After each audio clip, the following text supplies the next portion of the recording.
Hello నమస్తే, welcome to reality check. ఆంధ్రప్రదేశ్లో తాజా రాజకీయ పరిణామాలు. ఆంధ్రప్రదేశ్లో పెన్షన్ల పంపిణీకి సంబంధించి గడిచిన 4.5 ఏళ్లుగా ఉంటూ వస్తున్న వాలంటీర్ల వ్యవస్థ లేకుండానే ఈసారి మొదటి రోజే 96% పైగా పెన్షన్ల పంపిణీ ఇంటి వద్దే పూర్తి చేశాము అంటూ ఆంధ్రప్రదేశ్ ప్రభుత్వం చెప్తోంది. అలాగే అమరావతి రాజధాని నిర్మాణ పనుల్లో కూడా వేగం పెంచామని చెప్తోంది.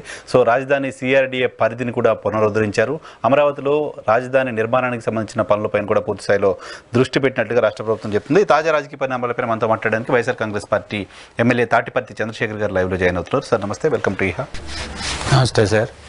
ఆంధ్రప్రదేశ్లో రాజధాని 5 ఏళ్ళు మీరు పక్కన పడేశారు. దాన్ని మళ్ళీ లైమ్ లైట్లోకి తీసుకొచ్చి దాన్ని పనులు మొదలుపెట్టే కార్యక్రమాన్ని కొత్త ప్రభుత్వం చేపట్టింది. సో ఏంటి ఫస్ట్ కామెంట్? చాలా సంతోషం.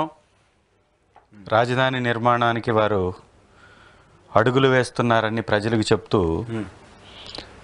మళ్ళీ అదే పాత కంపెనీలకి పాత పద్ధతి, వారి దగ్గరగా సీఎస్గా పనిచేసినటువంటి వ్యక్తులే విమర్శించినటువంటి సేమ్ పద్ధతులనే మళ్ళీ ముందుకు తీసుకొచ్చేసి అదే సింగపూర్ కంపెనీలు కట్టుబెట్టేటటువంటి ప్రయత్నం చేస్తున్నారు.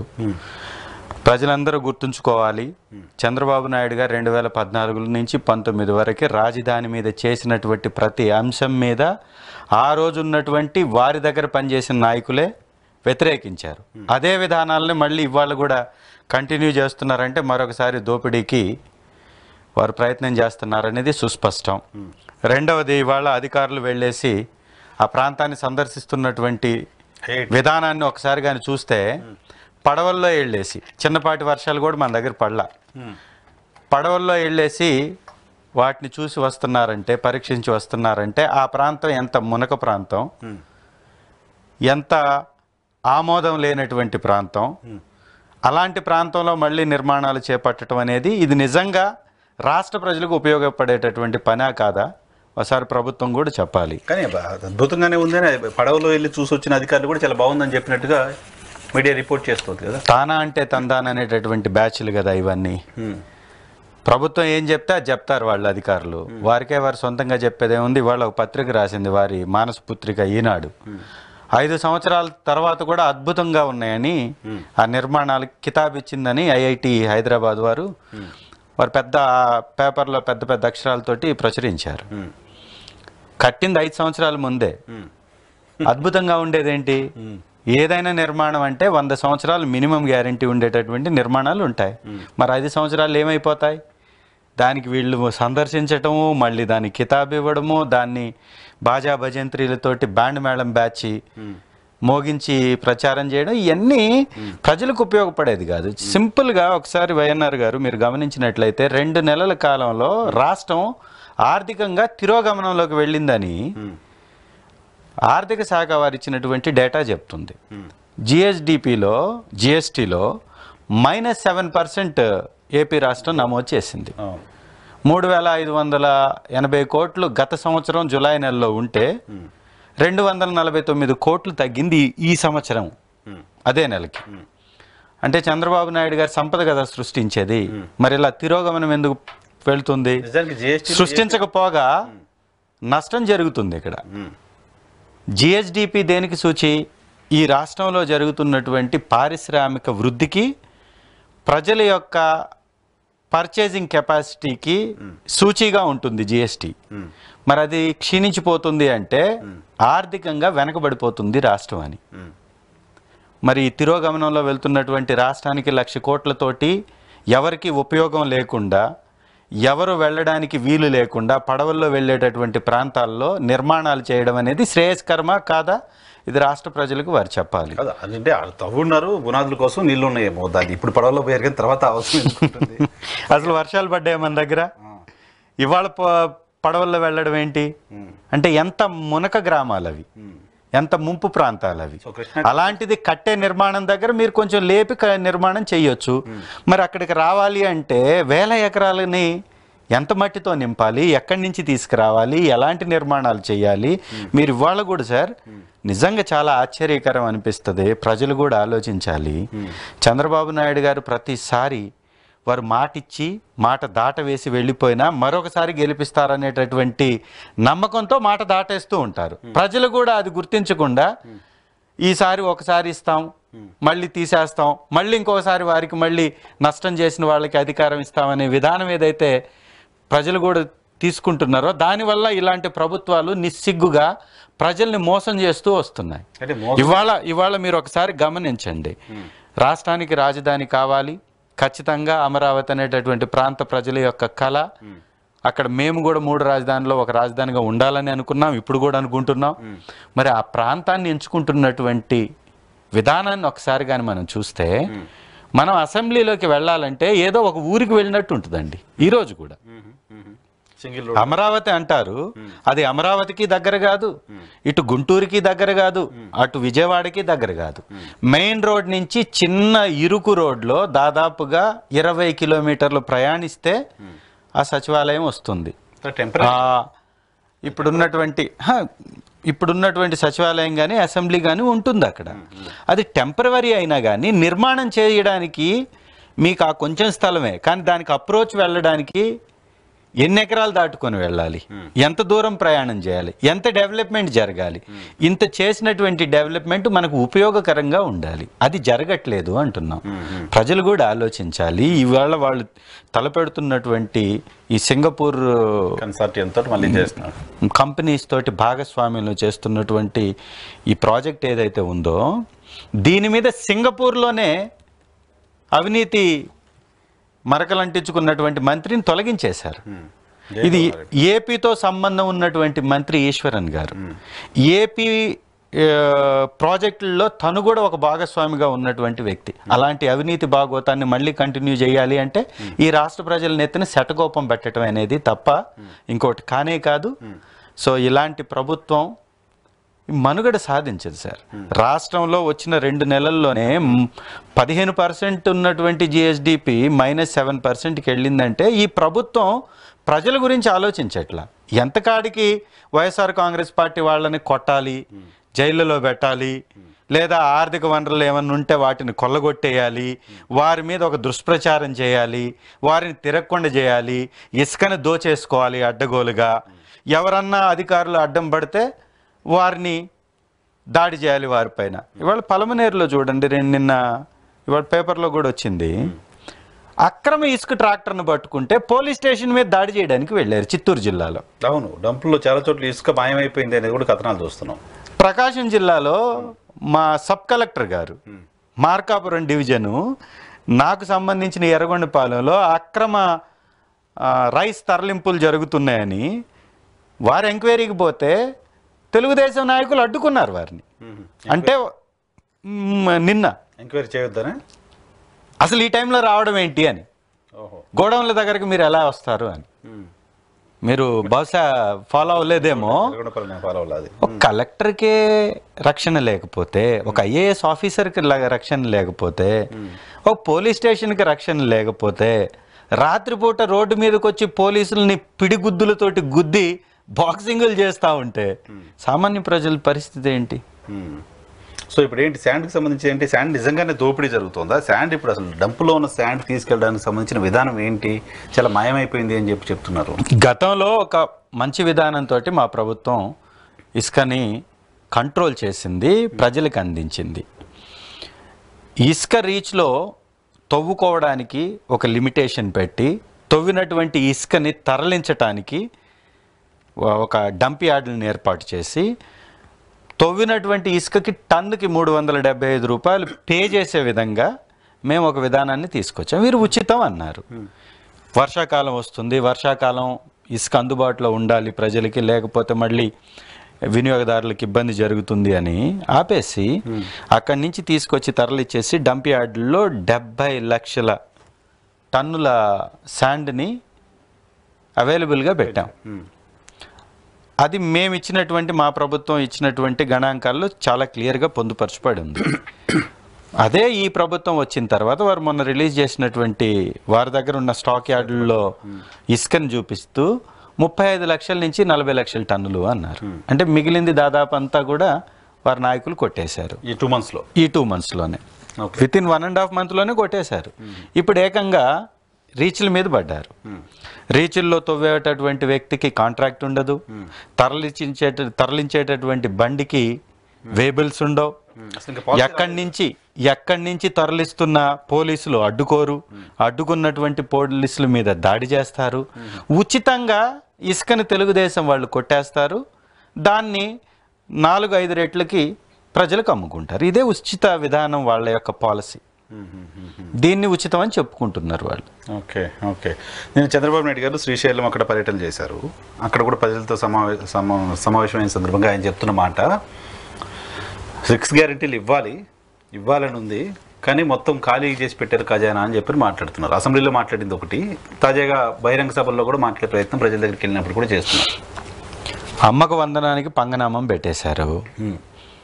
1 సంవత్సరం ఆపివేయాలనేది వారి ఆలోచన కనపడుతుంది. మేబీ ఆగస్టులో ఇస్తారని కూడా ఇంకొక ప్రకటన ఏదో చేస్తున్నారు. ఇస్తారా ఇవ్వరా చూడాలి. వారికి ఇంత నిస్సిగ్గుగా, బాధ్యతారాహిత్యంగా ఒక పథకాన్ని ఇస్తానని మభ్యపెట్టి ఆశ చూపించి అధికారంలోకి వచ్చినటువంటి ప్రభుత్వం అమలు చేయలేవని చెప్పటాన్ని ఏ విధంగా చూడాలి? అది కరెక్టేనా? 14 లక్షల కోట్ల అప్పు అని చెప్పినటువంటి చంద్రబాబు నాయుడు 14 లక్షల కోట్ల అప్పు ఉన్నప్పుడే ఇస్తానని ప్రకటించాడు ఈ 6 పథకాలు. ఇవాళ 14 లక్షల కోట్ల అప్పు లేదు, 8 లక్షల కోట్లనే తేలింది, 6 లక్షల కోట్లు తగ్గింది. అయినా వీరు 10 లక్షల కోట్లని వారికి ఉన్న ఆ మీడియా వ్యవస్థల ద్వారా, అసెంబ్లీ ద్వారా వారు ప్రచారం చేస్తున్నారు. అయినప్పటికీ 4 లక్షల కోట్లు తగ్గింది కదా వాళ్ళ ప్రకారమే. మరి ఇచ్చేటటువంటి నీ పథకాలే నువ్వు చెప్పినటువంటి లెక్క ప్రకారం 1,00,000 కోట్లు కావాలి నీ పథకాలకి. 14 లక్షల కోట్లు ఉన్నప్పుడే నువ్వు పథకాలు ఇస్తానంటే మీరు ఇప్పుడు ఇవాళ ఇచ్చినటువంటి మీ అప్పులో 4 లక్షల కోట్లు తగ్గిందంటే 4 సంవత్సరాల పథకాలు ఈ 4 లక్షల కోట్లలో చేసేయచ్చు. అంతే కదా, అవసరమే లేదు. రెండవది, మీరు చెప్పినటువంటి ఈ పథకాలు, మీరు ఊదరగొట్టినటువంటి విధానం సంపద సృష్టించి కదా ఇస్తానన్నారు. ఖజానాలో ఉంటే ఇస్తానన్నారా? ఖజానాలోకి వస్తున్నటువంటి అప్పులు కాకుండా రికార్డు స్థాయిలో అప్పులు తెస్తుంది కూడా మళ్ళీ మీరే కదా. చరిత్రలో 5,000 కోట్ల అప్పు ఒక్క రోజులో తెచ్చినటువంటి వ్యక్తి ఎవరన్నా ఉన్నారు ఏపీ రాష్ట్రానికంటే చంద్రబాబు నాయుడు గారే 2 సార్లు తెచ్చారు. ఈ నెలలో తెచ్చారు, లాస్ట్ మంత్లో తెచ్చారు, అంతకుముందు పరిపాలనలో కూడా తీసుకొచ్చారు. అత్యధిక అప్పులు చేస్తున్నటువంటి చంద్రబాబు నాయుడు గారు పథకాల నుంచి తప్పించుకునేటటువంటి ప్రయత్నంలో భాగంగా ఒక క్లియర్ ఇండికేషన్, ఒక క్రమ పద్ధతిలో ప్రజల్ని మభ్యపెట్టేటటువంటి ప్రయత్నం, రెడీ చేసేటటువంటి ప్రయత్నం, సిద్ధపరిచేటటువంటి ప్రయత్నం, పథకం ఎగ్గొట్టడానికి కావాల్సినటువంటి అన్ని రకాల ఏమంటారు మభ్యపెట్టే కార్యక్రమాలని కదా ఆయన వాస్తవ పరిస్థితి ఎలా ఉందో ప్రజలకు చెప్పే ప్రయత్నం చేస్తున్నారు అని ఎందుకు అనుకోకూడదు? వాస్తవ పరిస్థితి మీరే కదా చెప్పారు, చంద్రబాబు నాయుడు గారే చెప్పారు కదా. 14 లక్షల కోట్ల ఆస్తి అప్పులు చేసేశారు రాష్ట్రంలో జగన్మోహన్ రెడ్డి గారు. నేను వచ్చి సంపద సృష్టించి పథకాలు ఇస్తానన్నారు కదా. మరి ఇంకా అప్పులతోటి సంబంధం ఏముంది? సంపత్తి సృష్టించాలి కదా. సరే, తల్లికి వందనం ఉంది, అమ్మఒడి మీ టైంలో అమ్మఒడి, మీరు మొదటి టర్మ్ అధికారంలోకి వచ్చిన తర్వాత అమ్మఒడి ఇవ్వడానికి డిసెంబర్లో ఎప్పుడో ఇచ్చారు ఫస్ట్ అమ్మఒడి, ఆ తర్వాత జూన్లో ఇస్తూ వచ్చారు. వీళ్ళు కొత్తగా వచ్చారు, అంత సర్దుకుని డిసెంబర్లోనో జనవరిలోనో ఇస్తారేమో, వెయిట్ చేయాలి కదా మీరు. అకాడమిక్ ఇయర్ ఎప్పుడు సార్? జూన్. మరి వెళ్ళిన తర్వాత మీరు ఎలా చేస్తారు? ఎలా చేయగలుగుతారు మీరు? మీకు తగినంత సమయం ఇప్పుడు దొరికింది. ఆ రోజు ఎలక్షన్ జరిగిన సమయానికి ఈసారి 1 మంత్ ముందు జరిగాయి అంటే మీకు టైం ఫ్రేమ్ దొరికింది. రెండవది, మేము వచ్చినప్పుడు ఖజానాలో ఉంది కేవలం 100 కోట్లే. ఫైనాన్స్ మినిస్టర్ వారు ఇచ్చినటువంటి నివేదిక, వారి పేపర్లో కూడా రాసినటువంటి ఆర్టికల్స్ కూడా ఉన్నాయి ఓపెన్గా. 100 కోట్లు ఉంది కాబట్టి సంపద సృష్టించాలన్నా అప్పు తేవాలన్నా కొంత సమయం పడుతుంది, పథకం ఇవ్వడానికి లేట్ అవుతుంది అనుకుందాం. స్టార్టింగ్ కాబట్టి వీళ్ళకి 5,650 కోట్ల రూపాయలు జిఎస్టీ డబ్బు వచ్చింది. ఆ రోజు ఉన్నటువంటి పథకాలు అందించడం కోసం కావాల్సినటువంటి డబ్బు ట్రెజరీలో పెట్టుంది. వీరు ఎలక్షన్ కమిషన్కి కంప్లైంట్ చేయించి వీరికి ఉన్నటువంటి వ్యక్తులతోటి ఆ పథకాలు ఇవ్వకుండా ఆపివేశారు. దానికి సంబంధించినటువంటి డబ్బు ఉంది. మరి ఇంకెందుకు లేట్ అయింది? మీరు సృష్టించాల్సిన అవసరం లేదు, అప్పు తేవాల్సిన అవసరం లేదు. డైరెక్ట్గా మీరు బటన్ నొక్కేసి డబ్బు ఇవ్వచ్చు. ఆల్రెడీ పాత పథకాలే కాపీ కొట్టి పేరు మార్చారు. కొత్తగా మీరు ఇచ్చింది ఏమీ లేదు, కొత్తగా తేవాల్సిన అవసరం లేదు. అయినా కూడా మీరు 12,000 కోట్లు ఆర్బీఐ దగ్గర అప్పు తెచ్చారు. 5,000 కోట్లు వివిధ సంస్థల దగ్గర అప్పు కోసం మళ్ళీ రెజల్యూషన్స్ పాస్ చేశారు. లేటెస్ట్ ఇన్ఫర్మేషన్ చెప్తాను. ఈరోజు మంగళవారం అప్పు తేవడానికి సంబంధించి ప్రతి మంగళవారం అప్పు తేవడానికి సంబంధించి ఇండెంట్ పెడుతుంటుంది కదా గవర్నమెంట్. అలా ఇండెంట్ పెట్టిన రాష్ట్రాల్లో ఆంధ్రప్రదేశ్ లేదు ఈసారి. ఈ మంగళవారం అప్పు తీసుకోవట్లేదు ఆంధ్రప్రదేశ్. Latest information. ఏముందిలేండి, దానికి ఏముంది, మొన్న 5,000 కోట్లు తీసుకున్నారు. ఏం పథకాలు ఇచ్చారు ఇప్పుడు? జమ్మూ కాశ్మీర్, కేరళ, మధ్యప్రదేశ్, మహారాష్ట్ర, పంజాబ్, తమిళనాడు, తెలంగాణ అడుగుతున్నాయి తప్ప 11 రాష్ట్రాలు అడుగుతున్నాయి బాండ్స్. ఆంధ్రప్రదేశ్ రాష్ట్రం అడగట్లేదు. ఏం ఇరగదీస్తే సార్ మళ్ళీ అప్పు తేవాలి? ప్రభుత్వం ఏం చేస్తే అప్పు తేవాలి? ఇప్పుడు తెచ్చినటువంటి 17,000 కోట్లు ఎందుకు తెచ్చారు? ఎవరికి ఇచ్చారు? వారే ఇవాళ వారి పత్రికలోనే చూశాను 8,000 కోట్లు ఇచ్చారు మొదటి తారీఖు రోజు, అన్నీ కలిపి జీతాలతో సహా కలిపి అన్నారు. అయినా కానీ ఇంకా డబ్బు ఉంది కదా, ఇంకా 9,000 కోట్లు ఉంటుంది, ఉంది కదా. సో గతంలో ఉన్నటువంటి డబ్బు కూడా ఉంది కదా ఖజానాలో. మేమేమంటామంటే సార్, వైఎస్ఆర్ కాంగ్రెస్ పార్టీని నిందించినటువంటి చంద్రబాబు నాయుడు గారు చాలా స్పష్టంగా చెప్పారు, నేను వస్తే సంపద సృష్టిస్తాను, పథకాలు ఇస్తాను. మీరు సంపద సృష్టించాలి, పథకాలు ఇవ్వాలి. కారణాలు చెప్పకూడదు, కాకమ్మ కబుర్లు చెప్పకూడదు, దాటవేసే ప్రయత్నం చేయకూడదు. ప్రజలకు ఇచ్చినటువంటి మాట నిలబెట్టుకోవాలి. ఎగ్గొట్టే దానిలో భాగంగానే రూట్ మ్యాప్ వేసుకుంటున్నారు. చాలా స్పష్టంగా చెప్తున్నారు కదా, మేము రూట్ మ్యాప్ వేస్తున్నామని. రూట్ మ్యాప్ టీడీపీ ఒక్కరు మాట్లాడింది కదా, పవన్ కళ్యాణ్ గారు మాట్లాడారు, బీజేపీ యాక్సెప్ట్ చేసింది. వాళ్ళు ఎవరు ఎందుకు మాట్లాడట్లేదు? చంద్రబాబు నాయుడు గారి మాటే వారి మాటగా మారిపోయిన తర్వాత ఈ కూటమి అంతా కలిపి ఒక హెడ్ని ఏర్పాటు చేసుకుంది, ఆయనే చంద్రబాబు గారు. ఈయన చెప్తున్నాడు కదా, మళ్ళీ వాళ్ళు ఏం చెప్తారు? ఇంకా రెస్పాండ్ అయ్యే అవసరం లేదా? వాళ్ళంతా బాజా భజంత్రీలు వాయించడమే తప్ప. 3 పార్టీలు గుర్తులతో మేనిఫెస్టో ఇచ్చారు, దట్ రెస్పాన్సిబిలిటీ. మేనిఫెస్టో నుంచి బీజేపీ తప్పించుకుంది కదా. ముందే తెలుసు చంద్రబాబు నాయుడు గారు ఎగనామా పెడతారని, వారు తప్పించుకున్నారు. ఇవాళ పవన్ కళ్యాణ్ గారు మాట్లాడే పరిస్థితిలో లేరు, మౌనవ్రతం వహిస్తున్నారు. ఎందుకు అంటే వారికి ఒక పెద్ద హోదా ఇచ్చినట్టుగా వారు ఫీల్ అవుతున్నట్టున్నారు. డిప్యూటీ చీఫ్ మినిస్టర్ గారు ఈ రాష్ట్రానికి డిప్యూటీ చీఫ్ మినిస్టర్ తప్ప తెలుగుదేశం పార్టీకి కాదు, అది వారు గమనించాలి. డిప్యూటీ చీఫ్ మినిస్టర్ గారు బయటికి రావాలి, వారికి సంబంధించినటువంటి వ్యవస్థలో జరుగుతున్నటువంటి తప్పిదాలని అరికట్టాల్సినటువంటి బాధ్యత వారిది, ప్రశ్నించాల్సినటువంటి బాధ్యత వారిది, సక్రమంగా నిర్వహించాల్సినటువంటి బాధ్యత వారిది. వారు బయటికి రాకుండా వారు మౌనవ్రతం వహిస్తూ మునిలాగా ఎలా, ఎన్ని రోజులు? ఇన్ఫ్యాక్ట్ అమరావతికి సంబంధించిన ఇష్యూలో, అమరావతి సింగపూర్ కంపెనీలకు ఇచ్చిన ఇష్యూలో అక్కడ అన్ని ఎకరాల అవసరం లేదని మాట్లాడిన ఇష్యూలో కూడా పవన్ కళ్యాణ్ గారు చాలా గట్టిగా ఉన్నారు.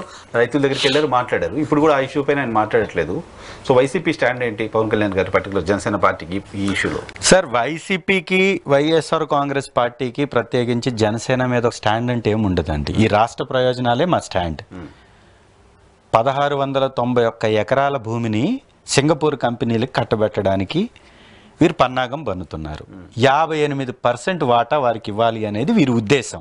గతంలో చేసుకున్నటువంటి కాంట్రాక్ట్ 58% ఉన్నటువంటి సంస్థకి పెత్తందారీతనం వస్తుంది. అంతే కదా. రెండవది, భూమి వారిది కాదు, పెట్టుబడి వారిది కాదు. ఎందుకు ఈ 58,000 కోట్లు ఇస్తున్నారు? 58% షేర్ ఇస్తున్నారు. ఏం డెవలప్ చేస్తారు? ఇది ప్రజలకు చెప్పాలి. శ్వేతపత్రాలు వీటి మీద విడుదల చేయాల్సిందే. ఏదో తప్పుడు ఆరోపణలు చేస్తూ తప్పించుకునే ప్రయత్నాలు చేయడానికి శ్వేతపత్రాలు కాదు రిలీజ్ చేయాల్సిందే.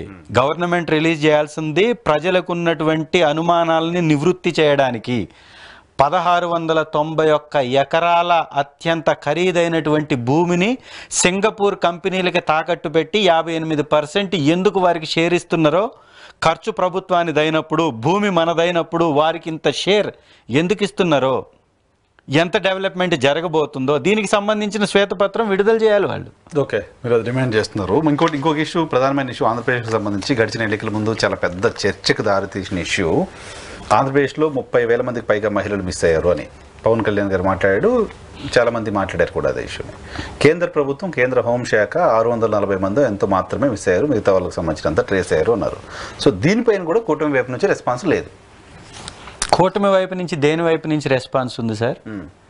కూటమి ప్రభుత్వం వచ్చినటువంటి ఈ 2 నెలల్లో కొండను తవ్వి ఎలికను పట్టిన సందంగా వారు అనేక ఆరోపణలు చేయడం, మా నాయకుల్ని అరెస్ట్ చేయడం, వదిలేయడం తప్ప ఏం చేశారు? ప్రభుత్వ ఖజానా ఖాళీ అయిపోతుంది అని వారే చెప్తున్నారు. అప్పులు కుప్పలుగా రాష్ట్రాన్ని మారుస్తున్నటువంటి సంగతి మనకి బాహాటంగా కనపడుతుంది. జిఎస్టీ తిరోగమనం వెళ్తుంది, మనకు కనపడుతుంది. పథకాలన్నీ ఇవ్వకుండా పారిపోతున్నటువంటి ప్రభుత్వంగా ఈ ప్రభుత్వాన్ని ప్రజలందరూ ఏకిపారేస్తున్నారు. వీటి మీద అన్న స్పందించిందా? చంద్రబాబు నాయుడు గారు పదే పదే ఖజానా ఖాళీ ఉందంటే ఖజానా ఖాళీ లేకుండా ఎందుకుంటుంది? సంపద సృష్టి కదా జరగాలి. నువ్వు సృష్టించకపోయినప్పుడు ఖాళీగానే ఉంటుంది కదా. సృష్టించే ప్రయత్నం ఏంటనే చెప్పాలి కదా, ఎట్లా సృష్టిస్తారని చెప్పాలి కదా.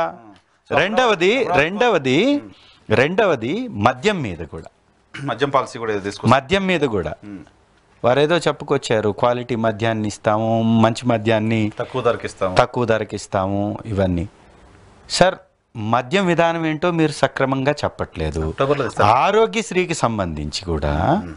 ఆరోగ్యశ్రీకి సంబంధించి పెమ్మసాని గారి వ్యాఖ్యలను ఒకసారి గమనించండి.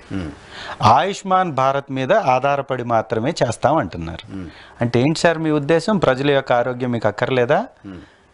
3257 ప్రొసీజర్స్ తోటి ఆరోగ్యశ్రీ మన రాష్ట్రంలో ముందుకు వెళుతుంది 25 లక్షల లిమిట్తో.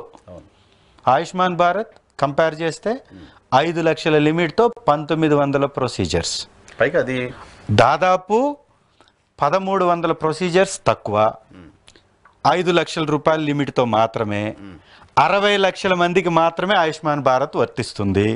ఇది 1,40,00,000 మంది ఎలిజిబిలిటీ ఉంటారు, ప్రజలకు వర్తిస్తుంది. ఇలాంటి పథకాన్ని మీరు దాన్ని ఉనికిలో లేకుండా చేయాలని అనుకుంటున్నారంటే గారు వీళ్ళు మాట్లాడింది ఏంటంటే, సరే మేము ఆరోగ్యశ్రీని ఎత్తేసే ఆలోచన మాకు లేదు, ఆరోగ్యశ్రీ బకాయిలు 1700 కోట్లు పెట్టి అట్లా వదిలేసి వాళ్ళకి బకాయిలు ఇవ్వకుండా వెళ్ళిపోయింది గత ప్రభుత్వం. సో ఇప్పుడు అవన్నీ మేము బేర్ చేయాల్సి వస్తుంది, హాస్పిటల్కి బిల్స్ ఇవ్వలేదు. రిలీజ్ చేయండి. 2014 నుంచి 19 వరకు మీరు ఎంత బకాయిలు పెట్టి వెళ్ళిపోయారు, మా ప్రభుత్వం వచ్చిన తర్వాత ఎంత చెల్లించింది, మేమెప్పుడు దిగిపోయే కాలానికి ఎంత బకాయిలు ఉంది, ఈ 5 సంవత్సరాల స్పాన్లో ఆరోగ్యశ్రీ కింద మా ప్రభుత్వం చెల్లించిన చెల్లింపులు ఎంత, మీ ప్రభుత్వం గతంలో 2014 నుంచి 19లో చెల్లించిన చెల్లింపులు ఎంత బయట పెట్టమనండి దమ్ముంటే.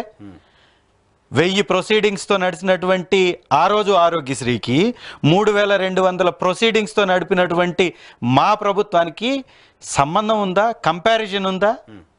కేటాయింపుల్లో కూడా అత్యధికమైనటువంటి కేటాయింపులు చేసినటువంటి ప్రభుత్వం మాది. కానీ వైద్యానికి గ్రీన్ ఛానల్లో విపరీతంగా డబ్బులు ఇచ్చేసాం, ఎక్కడ ఆగకుండా చేసామని చెప్తున్నప్పుడు 1700 కోట్ల రూపాయలు బకాయిలు పెట్టడం అనేది పెద్ద ఇష్యూ కదా. వాళ్ళు ధర్నాలు ఆందోళన చేసే పరిస్థితి హాస్పిటల్ కల్పించారు అనేది వాళ్ళు మాట్లాడుతున్నమాట. సార్ తప్పుడు మాటలు మాట్లాడి తప్పించుకోవటం కాదు చేయాల్సింది. ఎంత ఖర్చు పెట్టింది ప్రభుత్వం చూడాలి, ఎంత ప్రజల ఆరోగ్యం కోసం కేటాయించింది కావాలి. ఉంటే ఖచ్చితంగా వచ్చినటువంటి ప్రభుత్వం పే చేయాలి కదా. గతంలో మీరు 0 చేసి వెళ్ళారా? గతంలో కూడా మీరు పెండింగ్ పెట్టే వెళ్ళారు కదా. మీరు పెండింగ్ పెట్టినటువంటి అనేకమైనటువంటి బకాయిల్ని మా ప్రభుత్వం చెల్లింపులు చేసిందా లేదా? ఇప్పుడు కూడా మీ జేబుల్లో నుంచి పెడతారా? ప్రభుత్వ ఖజానా నుంచి పెట్టాలి, ఆరోగ్యం కోసం కేటాయించాలి. మరి మీరు తెచ్చినటువంటి బకాయిలు ఎందుకు, బాకీలు ఎందుకు? అప్పులు 7.5% తోటి మీరు ఆర్బీఐ నుంచి తీసుకొచ్చినటువంటి 12,000 కోట్ల రూపాయలు ప్రజల ఆరోగ్యానికి వెచ్చించలేరా? దానిలో నుంచి 1800 కోట్లు ఒకవేళ బకాయి ఉంటే ఇది ప్రభుత్వం యొక్క బాధ్యత కదా. దానిలో మళ్ళీ అప్పు ఉంది అని తప్పించుకుంటే ఎట్లాగండి? సో మీకు అనుమానాలు ఉన్నాయా? ఆరోగ్యశ్రీని ఎత్తేస్తారని అనుమానం ఉందా? ఖచ్చితంగా ఏ పథకాన్ని అమలు చేయలేరు. ఎందుకంటే పెన్షన్స్ దానిలో కూడా చూడండి, 2 నెలల్లో దాదాపు 70,000 మంది పైచిలకు లబ్ధిదారుల్ని తీసివేసింది ప్రభుత్వం. వీరిచ్చినటువంటి 70,000 చిల్లర, వీళ్ళు ఇచ్చినటువంటి మాట ప్రకారం 50 సంవత్సరాలు దాటినటువంటి వారికి కూడా అదనంగా యాడ్ చేయాలి. అవి యాడ్ చేయకపోగా 70,000 మందిని తీసివేశారు. అంటే దాని అర్థం ఏంటి సార్? మీరు 4,000 ఇస్తానని 1000 రూపాయలు పెంచడం కోసం, అదే బడ్జెట్లో మీకు ఈ పెన్షన్ని నడిపించడం కోసం అక్రమంగా మీరు తొలగిస్తున్నారు అనేది సుస్పష్టంగా కనపడుతున్నటువంటి విషయం. టైంలో అక్రమంగా కొంతమంది పెన్షన్లు తీసుకున్నారు. ఆ అక్రమ పెన్షన్దారులను వైసీపీ లీడర్లు, వైసీపీ సర్పంచ్లు, వాళ్ళ కుటుంబ సభ్యులు వీళ్ళ పేరుతో పెన్షన్లు తీసుకున్నారు. వాటిని తొలగించడం వల్ల ఇలా జరుగుతుంది అనేది టీడీపీ చెప్తుంది. ఎంత అన్యాయం సార్. నిన్ననే నేను చూశాను, ఒక పెన్షన్ ఇవ్వలేదని ఒక మహిళ అడిగితే తెలుగుదేశం గూండాలు వారిని ఆ మహిళని కొడుతున్నటువంటి వీడియో చూశాను. సార్ దీనిలో అక్రమం ఏముంది? ఇది ఏమైనా ఉద్యోగమా? వయసు ఎంత? వారికున్న ఆర్థిక పుష్టి ఎంత, ఇది నిర్ణయించేది ఎవరు? ఎలా నిర్ణయించారు మీరు అక్రమం అని? ఏ విధంగా మీరు తీసివేశారు? వయసు తక్కువనా, ఆర్థికంగా పుష్టి ఉందనా?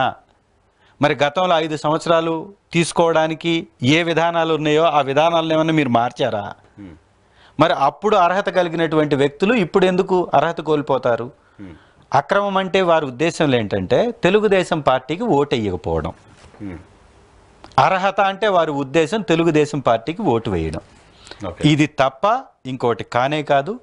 ప్రతి ఒక్క అర్హత కలిగినటువంటి వ్యక్తికి మాత్రమే మేము పథకం ఇచ్చాము తప్ప ఎక్కడ అక్రమాలు జరగలేదు. ఈవెన్ తెలుగుదేశం నాయకులకి, తెలుగుదేశం కార్యకర్తలకి, తెలుగుదేశం పార్టీ అభిమానులకు కూడా పథకాలు ఇచ్చాం.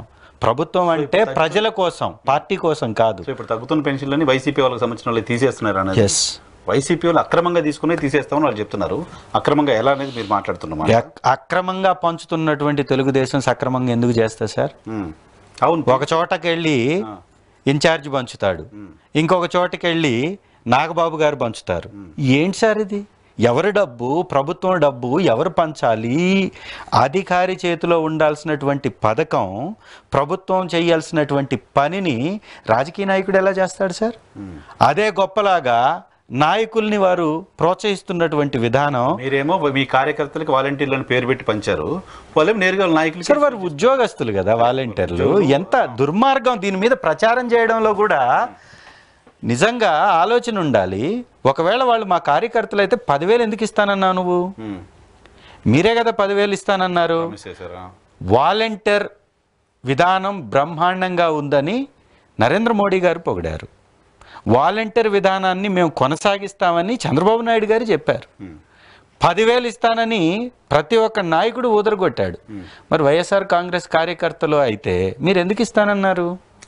మేము కొత్తగా పెడతామని ఎందుకు చెప్పలేదు? ఆ రోజు ఉన్నటువంటి వాళ్ళందరినీ తొలగిస్తామని ఎందుకు చెప్పలేదు? ఎందుకంటే ఓడిపోతారు అనే భయం, వారి ఓట్లు పడవేమనేటటువంటి భయం. వారిని 10,000 ఇస్తానని మభ్యపెట్టి మోసం చేస్తున్నాడు వారి చంద్రబాబు నాయుడు గారు. ఇది చాలా తప్పు.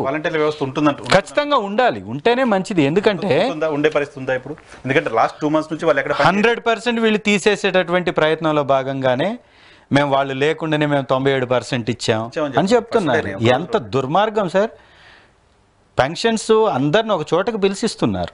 ఎక్కడ బట్టినా కుప్పలు తెప్పలుగా ఆ లబ్ధిదారులు వచ్చేసి ఆ ఎండల్లో కూర్చొని అక్కడ పథకం తీసుకొని వెళ్తుంటే వీళ్ళు ఇంటికి వెళ్ళి ఇస్తున్నామని ప్రచారం చేసుకుంటున్నారు. 100% తప్పు. చాలా విజువల్స్ కనపడుతున్నాయి. చంద్రబాబు కొన్ని చోట్ల కనపడతాయి సార్. చంద్రబాబు నాయుడు గారు ఇప్పుడు జగన్మోహన్ రెడ్డి గారి యొక్క గొప్పతనం అదే. ఏ రోజు పేదవాడి ఇంటి ముఖం చూడనటువంటి చంద్రబాబు నాయుడు గారిని పేదవాడి ఇంట్లోకి తీసుకెళ్లి కూర్చోబెట్టారు జగన్మోహన్ రెడ్డి గారు. సో ఇది జనాలను మెప్పించడం కోసం చంద్రబాబు నాయుడు గారు వెళ్ళి ఒకరోజు కూర్చొని వస్తున్నాడు తప్ప వీళ్ళ నాయకులందరూ ఆ గ్రామాలలో ఒక చోటకు పిలిపించి పథకాలు ఇస్తున్నారు. ఇది గుర్తుంచుకోవాలా. రైట్ సార్, చివరిగా కంక్లూడ్ చేస్తూ ఏంటి మీ పార్టీకి సంబంధించిన రాజ్యసభ సభ్యులంతా పార్టీ మారుతారు అని ప్రచారం జరుగుతుంది. రాజకీయాన్ని వ్యాపారంగా మార్చుకున్నటువంటి చంద్రబాబు నాయుడు గారు ఎలాంటి పన్నాగాన్నైనా పన్నుతారు. గతంలో వారికి అనుభవం ఉంది, పట్టుబడినటువంటి చరిత్ర కూడా ఉంది. సేమ్ పాత పద్ధతినే కొనసాగిస్తున్నారు కాబట్టి ఇప్పుడు కూడా ఆ ప్రయత్నం చేస్తున్నారు. చరిత్రలో ఎప్పుడు 1982 నుంచి ఇప్పటి వరకు తెలుగుదేశం పార్టీకి రాజ్యసభలో 0 లేదు. ఇవాళ 0 ఉంది. ఆ 0ని తీసివేయాలి అంటే ఇంకొక అవకాశం లేదు. ఇప్పట్లో ఎలక్షన్స్ వచ్చే అవకాశాలు లేవు. కాబట్టి ఎవరన్నా ఆర్థికంగా ఆశపడేటటువంటి వాళ్ళని కొనాలనేటటువంటి తాయిలాలు వీరు ప్రకటిస్తున్నట్టుగా వార్తలు వస్తున్నాయి. కానీ వైఎస్ఆర్ కాంగ్రెస్ పార్టీ నాయకులు ఎవరు వెళ్ళరు, వారి యొక్క తాయిలాలకి ఎవరు లొంగరు. ఒకవేళ అలాంటిది చేస్తే ఇది ప్రజాస్వామ్యానికి చాలా పెద్ద అఘాతం ఏర్పడుతుంది. ఎందుకంటే ఎన్డీఏ కూటమి తీసుకునేటటువంటి తప్పుడు నిర్ణయాలను ప్రశ్నించాల్సినటువంటి గొంతుక రాజ్యసభలో కానీ, శాసనసభలో కానీ, శాసన మండలిలో కానీ, పార్లమెంట్లో కానీ ఉండాలి. ఒకవేళ ఇది లేకపోతే నష్టం ఎవరికి అంటే ప్రజలకి, వైఎస్ఆర్ కాంగ్రెస్ పార్టీకి కాదు. కాబట్టి ప్రజల వైపున ఆలోచించేటటువంటి వ్యక్తి ఎవరు వెళ్ళరు. రాజ్యసభలో అలాంటి జరుగుతుందని నేను అనుకోవట్లా. కానీ ఇంత నీచానికి ఎందుకు ఒడిగడుతున్నారు అంటున్నాం. మీకు ప్రజలు మంచి మ్యాండేట్ ఇచ్చారు, మంచి పరిపాలన అందించవచ్చు. ప్రజా వ్యతిరేక పరిపాలన అందించి ఆ వ్యతిరేక పరిపాలనని ప్రజలకి ఎవరు మాట్లాడకుండా వినిపించకుండా ఉండడానికి వారి గొంతులు నొక్కేసే ప్రయత్నం చంద్రబాబు గారు ఎందుకు చేస్తున్నాడు అని అడుగుతున్నాం. మరి వాళ్ళు ప్రభుత్వం చేస్తున్న అభివృద్ధి కార్యక్రమాలు, అమరావతిని మళ్ళీ కడుతున్నారు, ఇవన్నీ చూసి ఆకర్షితులై వస్తున్నారేమో, మాట్లాడుతున్నారేమో. పడవల్లో వెళ్ళి అమరావతిలో విజిట్ చేస్తున్నారు ఆఫీసర్స్ అంటేనే ఆ ప్రాంతం యొక్క పరిస్థితి ఏంటో వారు వేసినటువంటి ఆ పేపర్లో ఆర్టికల్స్ని పడితే చూస్తేనే అర్థమైపోతుంది. కాబట్టి ఆ ప్రాంతంలో ఈరోజు రాష్ట్రంలో ఉన్నటువంటి ఆర్థిక పరిస్థితిని బట్టి వీళ్ళు పెట్టాల్సిన ఖర్చు కన్నా అధికంగా పెడుతున్నట్టుగా చూపించి వీరు కొట్టేయడమే తప్ప అది ప్రజలకు ఉపయోగపడేది కాదు. సో దానికి ఎవరు అట్రాక్ట్ అవ్వరు. రెండవది, అమరావతి అనే దాన్ని కంప్లీట్ చేయడం అనేది అసాధ్యం. నువ్వు నీకు పథకానికే నువ్వు 1,00,000 కోట్లు లేదు అని చెప్తున్నావు. 1,00,000 కోట్లు పథకాలు ఇవ్వడానికే లేదు అని చెప్తూ 1,00,000 కోట్లు అమరావతి మీద పెట్టుబడి పెట్టి నేను కంప్లీట్ చేస్తానంటే అది వాస్తవమేనా? ఒకసారి ఆలోచించండి. మినిమం కావాల్సినటువంటి అవసరాలని, మినిమం ప్రజలు అక్కడ ఉండడానికి కావాల్సినటువంటి నిర్మాణాలని, వాటి దగ్గరకు పోవడానికి కావాల్సినటువంటి ఏర్పాటుల్ని, వసతుల్ని, ఇవి మౌలిక సదుపాయాలను ఏర్పాటు చేస్తే చాలు. అట్లాగే పేదలు ఉండడానికి కావాల్సినటువంటి ఇంటి నిర్మాణాలకి, అక్కడ ఉన్నటువంటి రైతులకి లబ్ధి చేకూరేటటువంటి నిర్మాణాలకి, వ్యవస్థల ఏర్పాటుకి, వీటికి ప్రభుత్వం చొరవ చూపి నిర్మాణం చేస్తే బాగుంటుంది తప్ప మళ్ళీ సింగపూర్ని తీసుకొస్తాం, మళ్ళీ నిర్మాణాలు చేపిస్తాం, మళ్ళీ దానిలో 58% వాళ్ళకి కట్టబెడతామంటే ఇది నిజంగా కూడా తప్పు. ప్రజలందరూ ఆలోచించాలా. రాజ్యసభ సభ్యులు అట్రాక్ట్ అవ్వడానికి అది ఒక రీజన్ గా చూపిస్తారేమో అంటున్నాను, చెప్తారేమో అంటున్నాను. సరే చూద్దాం. అది అసలు కారణమే అనిపించుకోదు. ఎందుకంటే 5 సంవత్సరాలు చంద్రబాబు నాయుడు గారు నిర్మిస్తానని ఇలాగే చెప్పారు. ఏం నిర్మించారో ప్రజలందరూ చూశారు. రేపైనా అదే జరుగుతుంది. అక్కడ జరిగేది ఏంటంటే టెంపరవరీ నిర్మాణాలకు ఆ రోజు 1,00,000 కోట్లు వెచ్చించినటువంటి ప్రభుత్వం ఇవాళ పర్మనెంట్ నిర్మాణాల పేరుతోటి అదే 1,00,000 కోట్లను వెచ్చిస్తుంది తప్ప ఇంకా అంతకుమించి వాళ్ళు చేసేటటువంటి డెవలప్మెంట్ ఏముండదు అక్కడ. ఓకే, షర్మిల గారు, వైఎస్ షర్మిల గారు పదే జగన్మోహన్ రెడ్డి గారి పైన రాజకీయంగా చాలా విమర్శలు చేస్తూ వస్తున్నారు. షర్మిల గారు ఆంధ్రప్రదేశ్లో వైఎస్ఆర్ కాంగ్రెస్ పార్టీకి ఒక పంటి కింద రాయిలా తయారైపోయారా? షర్మిల గారి యొక్క పరిస్థితి వారు పోటీ చేసిన ప్రాంతంలో ఆ ప్రజలే చెప్పేశారు, నిర్ణయం చేశారు. నిజంగా ఆవిడ రాజకీయ నాయకురాలుగా ఇంత అపరిపక్వ రాజకీయాన్ని చేయడం అనేది ఆవిడ యొక్క రాజకీయానికి, ఆ రాజకీయ ఎదుగుదలకి ఉపయోగపడేటటువంటి పని కాదు. వైఎస్ఆర్ కాంగ్రెస్ పార్టీని నిందించడానికి పదే మాట్లాడేటటువంటి షర్మిలమ్మ గారు గుర్తుంచుకోవాల్సింది, ప్రభుత్వానికి వ్యతిరేకంగా ప్రజల వైపున నిలబడాల్సినటువంటి పార్టీ కాంగ్రెస్ పార్టీ అనేది గుర్తుంచుకోవాలి. ఎందుకు వారు ప్రభుత్వంలో భాగస్వామి కారు, ప్రతిపక్షంలో ఉన్నారు. ప్రతిపక్షం పాత్ర ప్రజల పక్షాన నిలబడడం, అది వారు మర్చిపోయారు. ఎంతకీ వైఎస్ఆర్ కాంగ్రెస్ పార్టీ మీద పడడం, ఏదో ఒక రాజకీయ విమర్శ చేయటం, జగన్ సార్ని నిందించటం, వారి మీద లేనిపోని మాటలు మాట్లాడడం, హత్యా రాజకీయాలతో ముడిపెట్టి మాట్లాడడం, ఇది వారు చేస్తూ ఉన్నారు. కానీ ప్రజలు చాలా బ్రహ్మాండంగా తిరస్కరించారు వారిని. అది ఆవిడ గుర్తు పెట్టుకోవాలి. ఎవరో ఇద్దరు వ్యక్తిగతం కొట్టుకుంటే దాన్ని తీసిపోయి ఢిల్లీలో ధర్నా చేస్తారా అంటూ కూడా జగన్మోహన్ రెడ్డి గారిని ఉద్దేశించి మాట్లాడారు. ఇన్ఫాక్ట్ టీడీపీ కూడా ఆ స్థాయిలో అటాక్ చేయాలి. అదే సార్, జగన్ సార్ని 5 సంవత్సరాలు నిందిస్తూనే ఉంది తను మా ప్రభుత్వంలో. నిందిస్తూ అవినాష్ గారి మీద పోటీ చేశారు. ఏమైంది సార్? ఆవిడ మాట్లాడినటువంటి మాటలు, అవినాష్ గారి మీద, ఎంపీ గారి మీద చేసినటువంటి ఆరోపణల్ని ప్రజలు తిప్పికొట్టారా లేదా? ప్రజలు అవినాష్ గారిని గెలిపించారు, ఆవిడని ఓడించారు. అంటే దాని అర్థం ఏంటి సార్? ఆవిడ చేసేటటువంటి మాటలన్నీ ఆరోపణలు. ఆవిడ అవినాష్ గారిని కావాలని ఇబ్బంది పెట్టేటటువంటి ప్రయత్నం చేసిందని స్పష్టంగా అర్థమైందా లేదా? ప్రజల యొక్క తీర్పుని ఆవిడ గౌరవిస్తే ఆవిడ గౌరవం ఉంటుంది. ప్రజల తీర్పుని ఆవిడ కానీ మర్చిపోతే ఆవిడ గౌరవం ఉండదు. ఇవాళ ఆవిడ పరిస్థితి ఏంటంటే, ఈ రాష్ట్రంలో కాంగ్రెస్ పార్టీ చచ్చిన శవం, ఇది వాస్తవం. అలాంటి పార్టీకి అధ్యక్షురాలిగా ఉన్నటువంటి ఈవిడ ప్రజల వైపున పోరాడితే దానికి జీవం వస్తుంది తప్ప, ప్రజలకు వ్యతిరేకంగా మా ప్రభుత్వం మీదో లేదా మా పార్టీ మీదో అబద్ధాలు మాట్లాడితే ఏమొస్తుంది? సో ఏమొస్తుందో సో మరి ప్రజలకి వ్యతిరేకగా మారిపోతుంది తప్ప ఆవిడ ఇంకో ఉపయోగం లేదు. ప్రజల వైపున ఏ రోజు నిలబడట్లేదు షర్మిలమ్మ. అదే ఆవిడ ఆ విధానాన్ని మార్చుకోవాలి. షర్మిలమ్మ గారి యొక్క విధానం పూర్తిగా వైఎస్ఆర్ కాంగ్రెస్ పార్టీకి వ్యతిరేకంగా ఉంది, ప్రజలకు వ్యతిరేకంగా ఉంది. ప్రతిపక్షంలో ఉన్నాననేటటువంటి కనీస జ్ఞానంతో వారు మాట్లాడితే బాగుంటుంది. Right sir, thank you very much Chandrasekhar garu మాకు సమయం కేటాయించినందుకు. ఇది తాటిపత్తి చంద్రశేఖర్ గారితో స్పెషల్ రియాలిటీ చెక్. రేపు షోలో మళ్ళీ కలుద్దాం. చూస్తూనే ఉండండి.